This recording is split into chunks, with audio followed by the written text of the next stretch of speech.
Hello friends.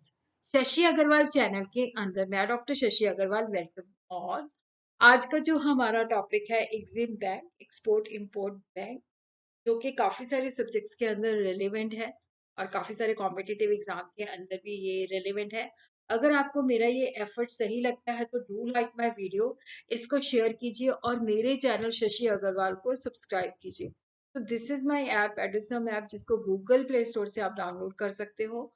ये जो app है commerce, economics and management students को काफी सारा फ्री स्टडी मटेरियल और काफी सारे मॉक टेस्ट प्रोवाइड करती है और उसी तरह काफी सारे स्ट्रक्चर कोर्सेज भी प्रोवाइड करती है। तो Indian economy, UGC net, commerce, management, fundamental of investment आदि कोर्सेज अवेलेबल हैं।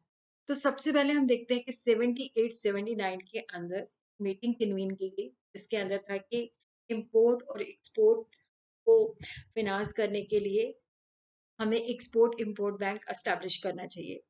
तो हमारे जो finance minister Shri R Venkata Raman थे, जून 1980 को उन्होंने ये मोमेंटस डिसीजन जो है लिया कि हम लोग एग्जिम बैंक एस्टैब्लिश करने जा रहे हैं। Export import bank of India is a public sector financial institution जो कि 1 जनवरी 1982 को एस्टैब्लिश किया गया। It was establish bye A special act of parliament. इसका जो एक्ट था दैट वाज पास्ड इन सितंबर 1981। काम जो था शुरू हुआ मार्च 1982। उस वक्त आरसी शाह जो थे वो बैंक के first chairman and managing director थे। एग्जिम बैंक जो है प्रिंसिपल फाइनेंशियल इंस्टीट्यूशन है जो कि वेरियस इंस्टीट्यूशन जो एक्सपोर्ट और इंपोर्ट की फाइनेंसिंग करते हैं उनकी वर्किंग को कोऑर्डिनेट करता है।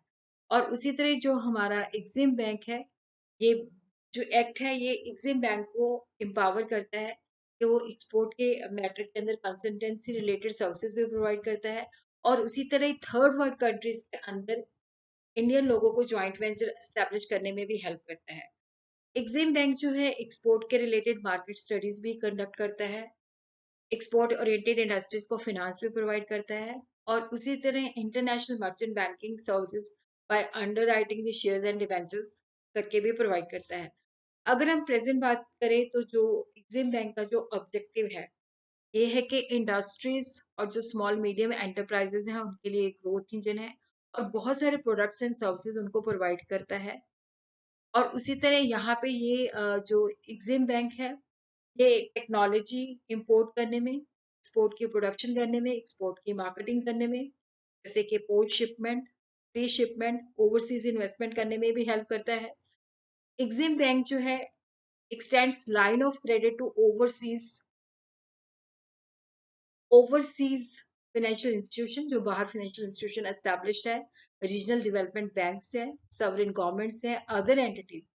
यहाँ पे जो ये जो लाइन ऑफ क्रेडिट प्रोवाइड करता है उसके बेसिस पे है कि जो बायर है उस कंट्री के अंदर जो डेवलपमेंटल एंड इंफ्रास्ट्रक्चर प्रोजेक्ट्स है उसको इंपोर्ट कर सके और इक्विपमेंट को इंपोर्ट कर सके और गुड्स एंड सर्विसेज जो है इंडिया से डेफर्ड क्रेडिट टर्म्स के ऊपर जो है इंपोर्ट कर सके। मतलब ये जो क्रेडिट लाइन ऑफर की जाती है वेरियस, जैसे कि ओवरसीज फाइनेंशियल इंस्टीट्यूशन को, रीजनल डेवलपमेंट बैंक्स को, सॉवरेन गवर्नमेंट्स को, अदर एंटिटीज को, तो उसके पीछे है कि अगर वो इंडिया के अंदर डेफर्ड क्रेडिट टर्म पे कोई developmental and infrastructure project import करना चाहते हैं या इक्विपमेंट या गुड्स एंड सर्विसेज तो वो कर सकते हैं, उनको ये फिनांस की फैसिलिटी प्रोवाइड करता है। और उसी तरह एग्जिम बैंक जो है स्ट्रॉन्ग एम्फेसिस देता है कि हमने अपनी एक्सपोर्ट्स इंक्रीज करनी है। और अगर हम बात करें तो एग्जिम बैंक जो था पहले आईडीबीआई की ब्रांच थी, by a independent or wholly owned by the Indian government, and it is regulated by the Reserve Bank of India। और उसी तरह हम देखते हैं कि फंडिंग ऑप्शन जो है that has been enhanced with the introduction of buyers credit national export insurance account। और 31 मार्च 2020 को एग्जिम बैंक ने सैंक्शन किया लोन 40,255 करोड़। डिस्बर्समेंट जो थी उसकी 33,735 करोड़ थी और जो लोन एसेट बैलेंस शीट के अंदर थे that was rupees 99,447 crore on 31 मार्च 20। अगर हम मैनेजमेंट की बात करें तो that is done by A board headed by A managing director और वहां पे 17 अदर डायरेक्टर्स भी हैं। अगर हम बात करें जब इसको एस्टैब्लिश किया गया 1981 के अंदर, सितंबर 1981 एक्ट के अंदर, तो उस वक्त जो ऑब्जेक्टिव थे कि फाइनेंशियल असिस्टेंस प्रोवाइड करनी है एक्सपोर्टर और इम्पोर्टर को, और as a principal financial institution function करना है, ताकि जो इंस्टीट्यूशन एक्सपोर्ट और इम्पोर्ट के अंदर इंगेज है उनकी वर्किंग को कोऑर्डिनेट करना है। और उसी तरह क्या है कि जो देश का इंटरनेशनल ट्रेड है उसको प्रमोट करना है। और उसी तरह act on the business principle with due regard to the public interest. और समय के साथ जो है काफी सारे गोल्स, जैसे पहले प्रोडक्ट सेंट्रिक अप्रोच थी with export credit and export capability. फिर उसके बाद कस्टमर सेंट्रिक अप्रोच, तो यहाँ पे था कि जो कस्टमर की रिक्वायरमेंट है उसके मुताबिक बहुत सारे प्रोडक्ट्स एंड सर्विसेज जो है उनको प्रोवाइड किए जाते हैं। और उसी तरह क्या है कि जो एक्सटर्नली ओरिएंटेड कंपनीज हैं उनके साथ कमर्शियली वायबल रिलेशनशिप सेट किए जाते हैं। और यहाँ पे होता है कि इंटर रिलेशनशिप जो है बढ़ना चाहिए। हमारे इंडियन ऑर्गेनाइजेशंस का बाहर की ऑर्गेनाइजेशन के साथ जो रिलेशनशिप है, नेटवर्किंग जो है इंक्रीज होनी चाहिए।